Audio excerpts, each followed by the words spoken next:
अब समाचार विस्तार से। तेलंगाना के नए सचिवालय का उद्घाटन टला। सरकार ने घोषणा की है कि एमएलसी चुनाव संहिता लागू होने के कारण उद्घाटन समारोह को स्थगित कर दिया गया है।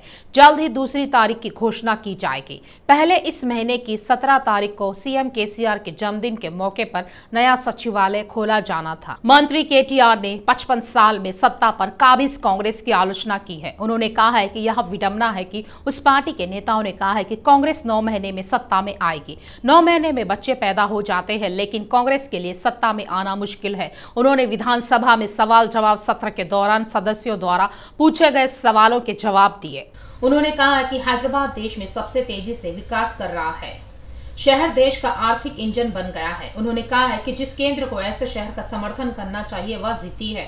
उन्होंने कहा है कि मेट्रो रेल के मामले में केंद्र सहयोग नहीं कर रहा है। चेन्नई और बेंगलुरु सहित अन्य भाजपा शासित शहरों में उन्होंने कहा है कि केंद्र मेट्रो रेल का समर्थन कर रहा है। उन्होंने कहा है कि 3 साल में शमशाबाद एयरपोर्ट तक मेट्रो का काम पूरा कर लिया जाएगा। इसी तरह मेट्रो ट्रेन में भी विज्ञापन लगाने वाले फैसले कांग्रेस के शासनकाल में लिया गया था। इसी तरह मंत्री केटीआर ने विधानसभा में सदस्यों द्वारा नालियों के निर्माण पर पूछे गए सवालों का जवाब दिया। उन्होंने कहा है कि जीएचएमसी के क्षेत्र अंतर्गत नहरों का विकास जारी रहेगा। मोक्षा गुंडम विश्वेश्वरैया के बाद केसीआर ही एकमात्र ऐसे व्यक्ति है जिनके पास इस तरह की दृष्टि है। उन्होंने कहा कि हैदराबाद की नालियों पर 28,000 घरों का कब्जा है। नालियों को विकसित करने के लिए 28,000 गरीबों के घरों को तोड़ना होगा। अगर वे ऐसा करते हैं तो धरना और प्रदर्शन करेंगे। जनप्रतिनिधि सहयोग करेंगे तो नालियों पर बने मकान हटवाएंगे। हकीकी हैदराबाद जो है, जो असली हैदराबाद जो है, उसका पहचान और उसका निशान हमेशा चारमीनार ही रहेंगे। जितने भी नए बिल्डिंग आने दो, जितने भी अच्छे अच्छे इमारत बनने दो, असली हैदराबाद का पहचान हमेशा चारमीनार रहेगा। हम सबके लिए नाज की बात है, फ़ख्र की बात है कि हैदराबाद जैसी एक खूबसूरत इमारत अपने शहर में। इसलिए हमने जब एक प्रोग्राम सीपीपी का लिया, इसमें कई सारे ऐसे प्रोविज़न हैं जो मैं आपको एक बार आपके जहन में लाना चाहता हूँ, अब साथ ही साथ पूरे आवाम के जहन में भी लाना चाहता हूँ।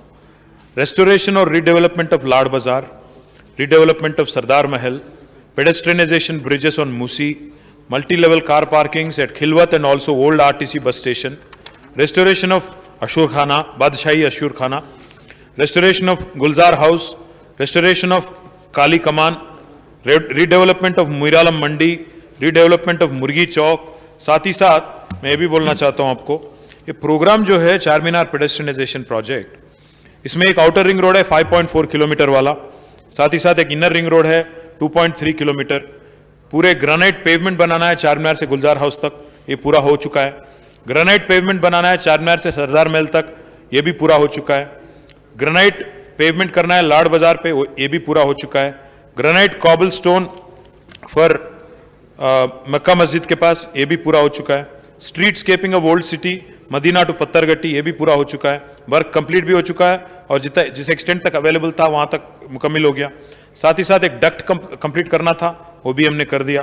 Construction of median, central median अभी इसको लेना है रोड वाइडनिंग के बाद, और HMR प्रोजेक्ट भी एक है उसमें, तो उसको साथ साथ लेके चलना है। मेट्रो रेल का सेंट्रल लाइटिंग भी करना है, अभी भी this has to be taken up. इसमें रोड मार्किंग लेने हैं और साथ ही साथ स्ट्रक्चर जो भी इफेक्ट हुए हैं, चाहे वो मस्जिद हो, मंदिर हो, चिल्ला हो, जो भी हैं, कुल मिला के 19 हैं, 29 हैं। तो इनको भी आपके साथ बैठ के मिल के इसको भी काम मुकम्मल करने के लिए इनका भी कोऑपरेशन हमें चाहिए होगा। साथ ही साथ एडिक्वेट नंबर ऑफ बोलर्स जो लगाने हैं वहाँ पे, ताकि पेडेस्ट्रियनाइजेशन पूरी तरह से मुकम्मल हो, प्रोग्रेस में है। आपका मदद चाहिए होगा, आपका वहाँ पे तो थोड़ा लोकल पॉलिटिकल रेजिस्टेंस भी वहाँ पे है। साथ ही साथ वहाँ पे लाड बाजार में एग्जिस्टिंग कॉबल स्टोन को रिप्लेस करने की भी बात हुई थी, ये भी हम लोग कमिटेड तरह से काम कर रहे हैं। मैं ये भी बताना चाहता हूँ आपको, अभी तक जो भी मैंने कहा, जैसे अभी रोड वाइडनिंग की अभी बात हुई थी, रोड वाइडनिंग 4 रोड जो सीपीपी के अंदर हैं, 4 कमान से आगरा होटल तक रोड वाइडनिंग हो गया, और चारमीनार ट्रैफिक पुलिस स्टेशन से लेके काली कमान तक और BSNL वया Darul Uloom high school complete हो गया। एक प्रॉपर्टी उसमें एक स्कूल साइड वाला रुक गया, वो एजुकेशन डिपार्टमेंट के पास है, हम लोग डिपार्टमेंट के साथ हम लोग डिस्कशन में हैं।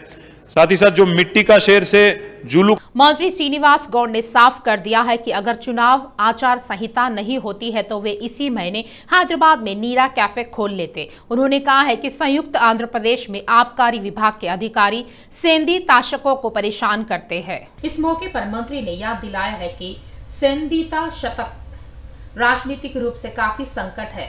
उन्होंने कहा है कि तेलंगाना सरकार में केसीआर सेंधी की दुकानें फिर से खोल दी गई है।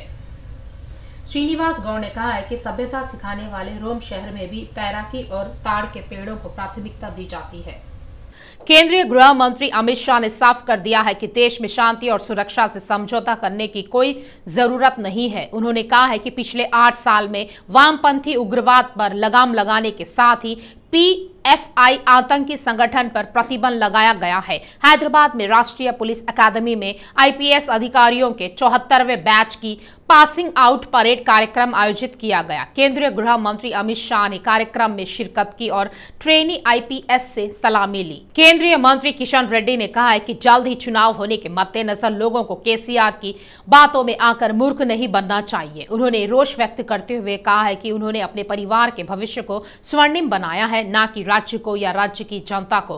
केंद्रीय मंत्री ने सिकंदराबाद के वारसीगुड़ा चौराहे के निकट सड़क के मुद्दों पर एक बैठक में भाग लिया।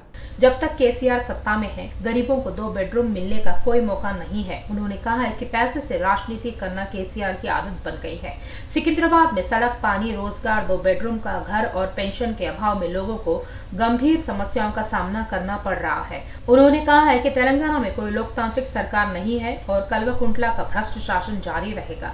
यह कार्यक्रम टोल फ्री नंबर के माध्यम से स्थानीय लोगों की समस्याओं को जानने और उनकी समस्याओं को सरकार के ध्यान में लाने के लिए लिया गया है। विधायक आर.के. पुरी गांधी ने शेरलिंगमपल्ली निर्वाचन क्षेत्र गच्चीबाउली डिवीजन में पुलिस स्टेशन के पास नायडू गारी गुंडा बिरयानी रेस्टोरेंट की 19वीं शाखा का उद्घाटन किया। इस अवसर पर उन्होंने रेस्टोरेंट के मालिक को शुभकामनाएं दी और कहा है कि वह आपके द्वारा बनाए गए इस रेस्टोरेंट के माध्यम से ग्राहकों को अच्छा पौष्टिक भोजन उपलब्ध कराकर उनको संतुष्टि कर रहे हैं। नायडू गारी कुंटा बिरयानी के प्रबंधकों ने कहा है कि तेलंगाना, आंध्र प्रदेश और कर्नाटक में हमारी अब तक 18 शाखाएं और यह 19वीं शाखा है और जल्द ही वे दिलसुख नगर में 20वीं शाखा शुरू करने जा रहे हैं। बाहुबली थाली हमारे नायडू गारी कुंटा बिरयानी रेस्टोरेंट में प्रसिद्ध है और यदि आप इस भोजन को आधे घंटे में खा लेते हैं तो वे आपको उपहार के रूप में 1 लाख रुपए देंगे। MLA R K. पुरी गांधी ने फीता काटकर रेस्टोरेंट की नई शाखा का उद्घाटन किया। तत्पश्चात ज्योत प्रज्वलित कर कार्यक्रम का शुभारंभ किया। ज्योत प्रज्वलित कर कार्यक्रम का शुभारंभ किया गया। कार्यक्रम के दौरान उन्होंने फीता काटकर नायडू गारी कुंटा बिरयानी रेस्टोरेंट का उद्घाटन किया। सभी के साथ मिलकर व्यंजन का स्वाद चखा। बच्चों के साथ केक काटकर जन्मदिन मनाया। कार्यक्रम में शामिल लोगों ने तालियां बजाकर जन्मदिन की बधाई दी। विधायक ने बच्चों को केक खिलाया। विधायक ने कहा, इस रेस्टोरेंट में स्पेशल व्यंजन है। वैसे तो हर रेस्टोरेंट में स्पेशल व्यंजन होते हैं। नायडू गारी कुंटा बिरयानी रेस्टोरेंट के संदीप, शिवराम कृष्णा और मेरे मित्र सत्या व वरलू नायडू ने मिलकर यहाँ 19वां ब्रांच बनाया। अलग अलग क्षेत्रों में सुपर सफलता मिलने के बाद 19वां ब्रांच गच्चीबाउली क्षेत्र में ओपन किया। आर.के. पुरी ने कहा है कि यह पर स्पेशल थाली है। बाहुबली अगर यह थाली कोई 30 मिनट तक खाता है तो उसे 1 लाख रुपए पुरस्कार दिया जाएगा। उन्होंने कार्यक्रम में शामिल लोगों से सवाल पूछा, क्या आप में से कोई इस थाली को खाने और पुरस्कार पाने का प्रयास करेगा? उन्होंने कहा, अभी तक बने 19 ब्रांचों में बाहुबली थाली केवल 3 लोगों ने ही खाया है और पुरस्कार हासिल किया है। यह स्पेशल थाली है। इस थाली में अलग अलग प्रकार के स्नैक्स और जूस तथा अन्य खाद्य पदार्थ शामिल होते हैं। इस तरह रेस्टोरेंट में अलग अलग स्वाद भरे व्यंजन लोगों के लिए उपलब्ध कराते हुए सभी ब्रांच सफलतापूर्वक चलाए जा रहे हैं। MLA ने कहा, होटल इंडस्ट्री में कदम रखते हुए सभी क्षेत्रों में ब्रांच ओपन किए जा रहे हैं। दोस्तों और जान पहचान वाले लोगों को होटल प्रबंधन में शामिल कर रेस्टोरेंट का कार्यक्षेत्र बढ़ाया जा रहा है। इस तरह की सहयोगिता की सही मायने में प्रशंसा करनी चाहिए। उन्होंने कहा है कि किसी बेरोजगार युवाओं को रोजगार की तलाश करने की बजाय खुद की बुद्धि का इस्तेमाल कर इस तरह के उपक्रम चलाना और सफल होना चाहिए।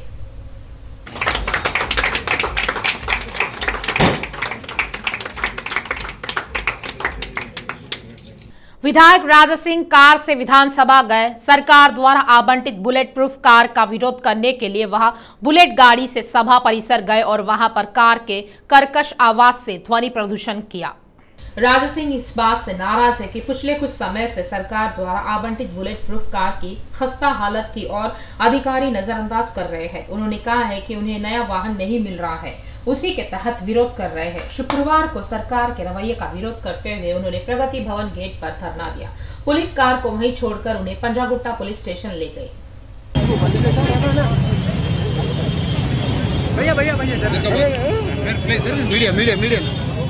सीएम केसीआर ने विधान परिषद के उप सभापति पद के लिए एमएलसी बंडा प्रकाश मुदिराज को फाइनल कर दिया है। इस हद तक बीआरएस मंत्रियों के साथ आज नामांकन किया गया। सचिव नरसिम्हा चायरेलू को अपना नामांकन पत्र सौंपा। बीआरएस नेताओं का कहना है कि उपसभापति का चुनाव सर्वसम्मति से होगा। परिषद के उपाध्यक्ष के रूप में नेती विद्यासागर राव का कार्यकाल पूरा होने के बाद से यह पद खाली पड़ा है। बंडा प्रकाश वर्ष 2021 में विधायक कोटा से विधान परिषद के लिए निर्वाचित हुए थे। भाजपा प्रदेश कार्यालय में दीनदयाल उपाध्याय की पुण्यतिथि मनाई गई। कार्यक्रम में भाजपा संसदीय बोर्ड के सदस्य डॉक्टर लक्ष्मण, राष्ट्रीय संगठन सचिव सुनील बंसल, पोंगुलेंटी, सुधाकर रेड्डी और सत्य कुमार ने शिरकत की। कार्यक्रम प्रभारी नागूराव नामोजी ने प्रजा गोसा बीजेपी भरोसा कार्यक्रम के अंतर्गत अंबरपेट डिवीजन में आयोजित कॉर्नर मीटिंग में हिस्सा लिया। उन्होंने कार्यकर्ताओं को ईमानदारी से काम करने की हिदायत दी। कार्यक्रम में भाजपा हैदराबाद केंद्रीय अध्यक्ष गौतम राव और अंबरपेट निर्वाचन क्षेत्र के कॉर्पोरेटर भाजपा नेताओं ने भाग लिया। भारतीय जनता पार्टी द्वारा लोगों में जागरूकता पैदा करने के उद्देश्य से प्रजा गोसा बीजेपी भरोसा अभियान चलाया जा रहा है। इस अभियान के तहत शक्ति केंद्रम पोलिंग बूथ क्षेत्र में कार्यक्रम आयोजित किया गया। कार्यक्रम के दौरान भाजपा नेताओं ने केंद्र में सत्तारूढ़ बीजेपी द्वारा अमल में लाई जा रही योजनाओं की जानकारी लोगों को दी जा रही है। वहीं लोगों को योजना का लाभ लेने का भी आह्वान किया जा रहा है। कार्यक्रम में शामिल कार्यकर्ताओं और समर्थकों ने पीएम नरेंद्र मोदी के सफल नेतृत्व को लेकर नारेबाजी की। अपने भाषण में बीजेपी नेता ने कहा, नरेंद्र मोदी द्वारा सीट उपलब्ध कराना ठीक है, लेकिन मेरी हालत कैसी है यह बताना जरूरी है। मेरी पत्नी पढ़ी लिखी होने से वह एमएलए बनी, लेकिन मैंने पढ़ाई नहीं की और एमएलए बना। कार्यक्रम के दौरान मंच पर उपस्थित सभी नेताओं ने बीजेपी जिंदाबाद के नारे लगाए। अन्य एक बीजेपी नेता ने कहा, स्वार्थ की राजनीति करने वाली सभी पार्टियां अपना वजूद खोने की कगार पर है। वहीं बीजेपी लोगों की समस्याओं का समाधान करते हुए अपनी स्थिति और मजबूत बना रही है। इसके लिए लोगों और कार्यकर्ताओं का भरपूर सहयोग और समर्थन ले रही है। बीजेपी द्वारा यह नहीं कहा जा सकता है कि पीएम नरेंद्र मोदी के बाद अगला प्रधानमंत्री कौन, वहीं बीजेपी का अगला राष्ट्रीय अध्यक्ष या राज्य का अगला पार्टी अध्यक्ष कौन, यह भी कहा नहीं जा सकता। इस तरह पार्टी की छवि बनी हुई है। सभा में अन्य एक नेता ने क्षेत्र की समस्याओं के बारे में जानकारी देते हुए राज्य सरकार की लापरवाही का बखान किया। उन्होंने कहा है कि ज्योतिराव फूले नगर से पटेल नगर या प्रेम नगर तक आने तक किसी को पीठ दर्द की शिकायत है तो उसका बिना इलाज के समाधान होना संभव है। इस तरह यहाँ की सड़कों की हालत बन गई है। इस समस्या का समाधान करने को लेकर राज्य सरकार को कई बार ज्ञापन सौंपे गए और उन्हें शीघ्र समस्या का समाधान करने का भी अनुरोध किया गया, लेकिन अभी तक उनके कानों में जूं तक नहीं रेंगी। Bharatiya Janata party, Bharatiya Janata party. प्रजा शांति पार्टी के अध्यक्ष के पॉल ने कहा है कि केसीआर ने कानूनी लड़ाई लड़ने के कारण नए सचिवालय का उद्घाटन टाल दिया। उन्होंने कहा है कि 14 अप्रैल अंबेडकर के जन्मदिन पर सचिवालय शुरू करने के लिए उन्होंने हाईकोर्ट में कानूनी लड़ाई लड़ी थी। यह रेसिंग राउंड हैदराबाद के हुसैन सागर पर हो रहा है। इस इवेंट में कई सेलिब्रिटीज शामिल हुए। सचिन तेंदुलकर, फिल्म कलाकार रामचरण, महेश बाबू के बेटे गौतम और कई अन्य हस्तियां रेसिंग देखने के लिए सागर बीच पर आई। कोऑपरेटिव इलेक्ट्रिसिटी सप्लाई सोसाइटी पूर्व वाइस चेयरमैन एवं सिरसिल्ला के नेता लागी शेट्टी श्रीनिवास ने ऐलान किया है कि अगर पार्टी का आदेश होता है तो वह सिरसिल्ला में मंत्री केटीआर के खिलाफ चुनाव लड़ने को तैयार है। उन्होंने कहा है कि प्रधानमंत्री नरेंद्र मोदी के सुशासन ने उन्हें प्रभावित किया है, इसीलिए वह भाजपा में शामिल हुई है। उन्होंने कहा है कि बीआरएस में तानाशाही प्रवृत्ति से अपने स्वाभिमान की रक्षा के लिए उन्होंने पार्टी को अलविदा कह दिया है। लागी शेट्टी श्रीनिवास ने कहा है कि वह हमेशा लोगों के लिए उपलब्ध रहकर सिरसिल्ला में भाजपा को मजबूत करेंगे। लागी शेट्टी ने बीआरएस का दामन छोड़ने का कारण बताते हुए कहा है कि तेलंगाना हमारे लिए आत्मसम्मान है, वहीं बीआरएस में इस आत्मसम्मान को ठेस पहुंचाई है, इसीलिए मैंने बीआरएस को छोड़ बीजेपी में शामिल होने का निर्णय लिया है। जबकि पीएम मोदी व प्रदेश अध्यक्ष बंडी संजय तथा पार्टी सिद्धांतों को देखकर मैं बीजेपी में शामिल हुआ हूं। उन्होंने आत्मसम्मान को ठेस पहुंचाने पर लोगों की सेवा करने हेतु राजनीति में आने पहले से ही कार्य किए हैं। मैंने सिरसिल्ला शहर व निर्वाचन क्षेत्र में लोक सेवा करने का मन बना लिया है।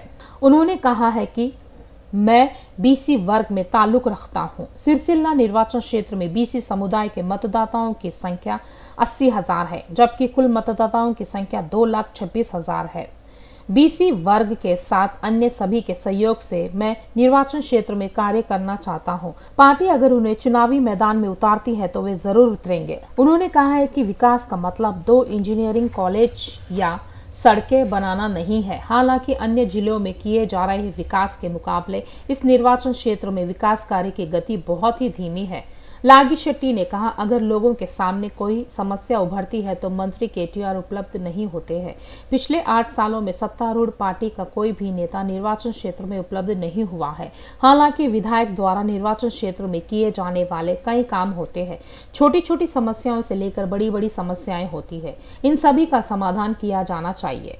उन पर लगाए गए आरोपों का खंडन करते हुए कहा, हालांकि मैं किसी पद की होड़ में नहीं हूं। जब मैं पद बना हुआ था तभी मैंने सोचा था कि तेलंगाना के आत्मसम्मान को ठेस पहुंचा रही है, इसीलिए मैं अपने पद से इस्तीफा दे दूं। सचिवालय को लेकर हो रही चर्चा के बारे में उन्होंने कहा है कि मैंने अब बीजेपी का दामन थामा है और निश्चित तौर पर मैं अपनी पार्टी का समर्थन करूंगा और बीजेपी नेताओं को पूरी तरह से सहयोग करूंगा। मैं उनके निर्देश पर आगे बढ़ूंगा, इसके लिए मैं हमेशा तैयार हूं। गोशामहल में राजा सिंह के खिलाफ मोर्चा खोल दिया है। बीआरएस नेता गड्डम श्रीनिवास यादव ने भी फ्लैक्स लगाते हुए चुनौती दी है। 1000 करोड़ के मुद्दे को लेकर चुनौती दी गई है। गोशामहल में कोटी, एबिट्स, एमजे मार्केट, सीबीएस, जुमेरात बाजार मुख्य चौराहों पर फ्लैक्स लगाए गए हैं।